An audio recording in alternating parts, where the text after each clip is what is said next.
if you're casually dating and it's none of their business, whether you're going on other dates to see what happens and you're just having fun before you go on a TV show, I don't see a problem with that. So I never want to like immediately jump to conclusions, but well, I guess we'll see. I'm curious to hear Nate's side of the story. And I think that spark is definitely there with like Nate, who got the group date rose. But I do think also kind of in the teaser, again, maybe I'm just falling for it, but I think maybe she's going to be a little nervous about the whole stepmom situation. Yeah, I agree. It's so fair. I mean, that's a really life-altering decision.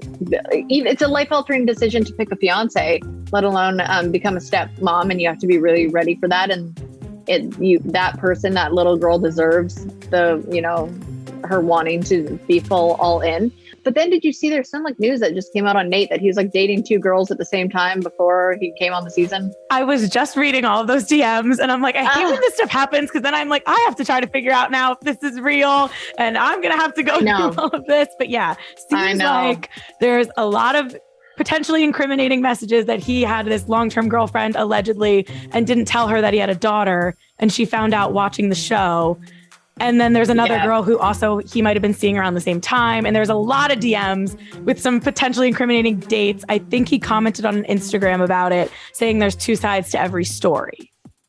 There's 3 sides to every story. There's his side, her side, and the truth. Yes. And I always try and take all of these like headlines and things with a grain of salt, because I've seen headlines about myself that are so like, oh, Kaitlyn was the phoniest bachelorette they've ever had. She was dating a guy. I was dating a guy before I went on The Bachelor. And I was literally like, I have to make a decision, because if this is actually my person, I'm not going to go on The Bachelor. But he wasn't. Right. And I was like, I have to break up with you because you're not my person and I'm going to go on this show. And I think that's okay. I think that's okay to date people before you go on the show. I think it's okay to date 2 people at the same time before you go on the show, as long as it's within reason. Like, are you telling both of them you love them and you're like, committed to them and they don't know about each other? That's a problem.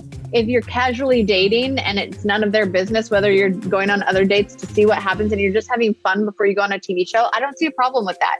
So I never want to like immediately jump to conclusions, but well, I guess we'll see. I'm curious to hear Nate's side of the story. I know. I feel like they have to get ahead of this because Nate has been kind of like the early, like maybe Nate for Bachelor. People love Nate. And it's like, oh boy, this is not good. And it's always, I love seeing how the show handles this stuff, because sometimes it does kind of get like tossed aside and they see, and other times it's like your jet of it all, where it's like the cover of People magazine before the finale even airs and it's kind of blown up. So it's like weird to see how every season it's like outside world stuff is handled differently.